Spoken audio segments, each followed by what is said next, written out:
Bismillahirrahmanirrahim. Assalamualaikum warahmatullahi wabarakatuh.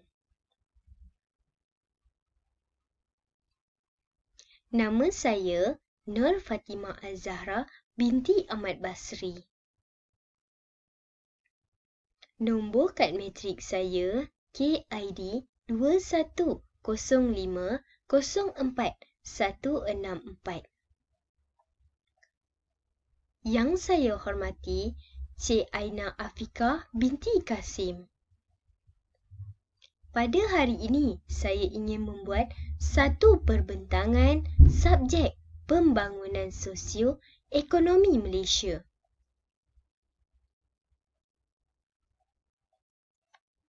Yang bertajuk Implikasi Pendatang Asing. Tajuk kedua, Permindahan Teknologi.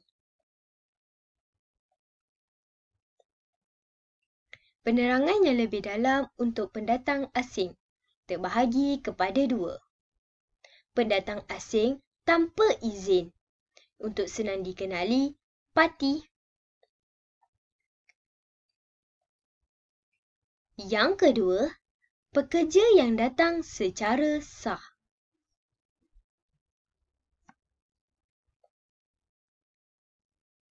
Pendatang asing tanpa izin. Senang dikenali, parti. Ianya banyak tersenarai tetapi saya mengambil 3 senarai yang penting. Yang pertama, tidak diberikan permit dan dokumen perjalanan yang sah untuk masuk ke dalam negara, seperti negara Malaysia. Yang kedua, pendatang asing tanpa izin, seorang yang mudah terpengaruh dari segi rasuah. Yang ketiga, pendatang asing tanpa izin mempunyai risiko penyakit berjangkit yang sangat tinggi. Contoh-contoh penyakit berisiko tinggi adalah yang pertama, saya boleh senaraikan TB, yang kedua, HIV, yang paling popular sekarang adalah COVID-19.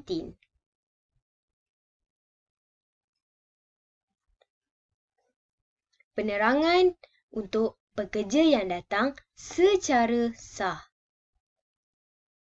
Tersenarai banyak tetapi saya mengambil 5 daripadanya.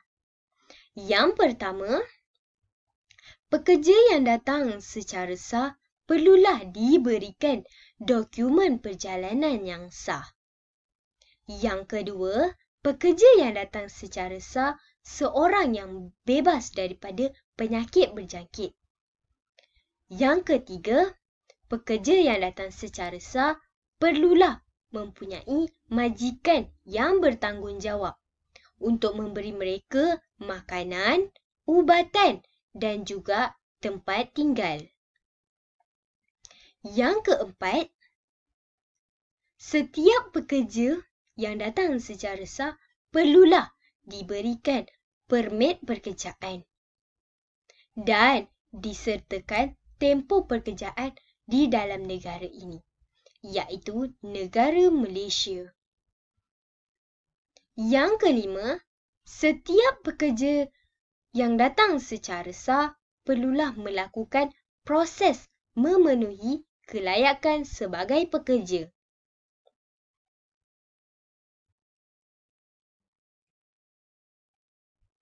Seterusnya, kita masuk ke dalam panduan yang perlu dipatuhi oleh setiap pekerja asing. Saya senaraikan ada 4. Yang pertama, berumur 18 hingga 45 tahun. Yang kedua, dibenarkan untuk bekerja dalam tempoh tidak melebihi 5 tahun. Yang ketiga, setiap pekerja asing dilarang membawa masuk keluarga untuk tinggal di negara ini, negara Malaysia.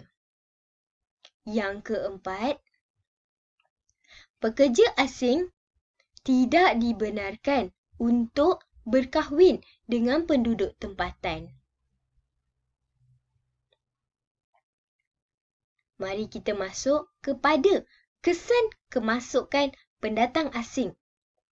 Dalam masa yang sama, saya telah meletakkan cara untuk kita mengawal kemasukan pendatang asing. Antara kesan kemasukan pendatang asing yang pertama, peluang pekerjaan untuk penduduk tempatan disekat. Manakala cara untuk kita mengawal kemasukan pendatang asing adalah had kebergantungan kepada buruh asing.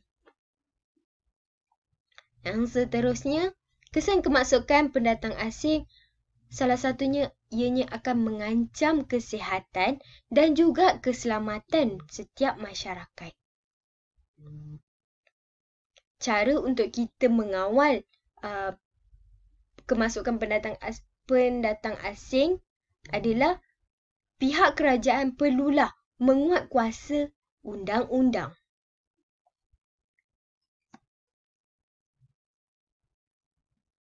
Selesai tajuk implikasi pendatang asing, mari kita masuk kepada tajuk permindahan teknologi.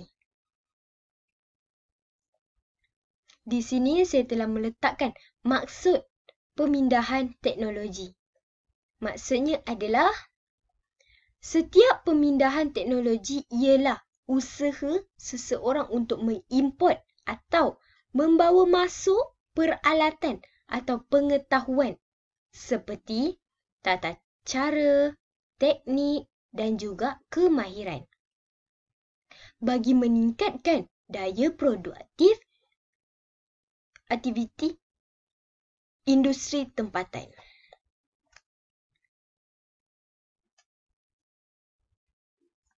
Mari kita masuk kepada faktor pemindahan teknologi.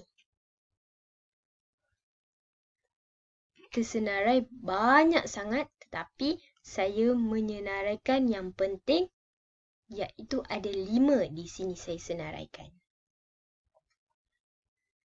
Yang pertama, mengimport alat rawatan untuk menjamin kesihatan rakyat. Faktor yang kedua iaitu setiap teknologi yang baru dapat mengembangkan pembangunan industri di dalam Malaysia. Yang ketiga, komputer merupakan salah satu teknologi yang moden. Bukan sahaja teknologi yang moden di dalam negara Malaysia, malahan di luar negara dan di negara-negara yang lain pun turut ada komputer yang berteknologi moden. Sekarang di dalam Malaysia lebih 90% menggunakan komputer sebagai rujukan, bekerja, belajar, mencari idea-idea yang bernas dan sebagainya. Yang keempat, setiap jentera-jentera dapat mempercepatkan pengeluaran hasil.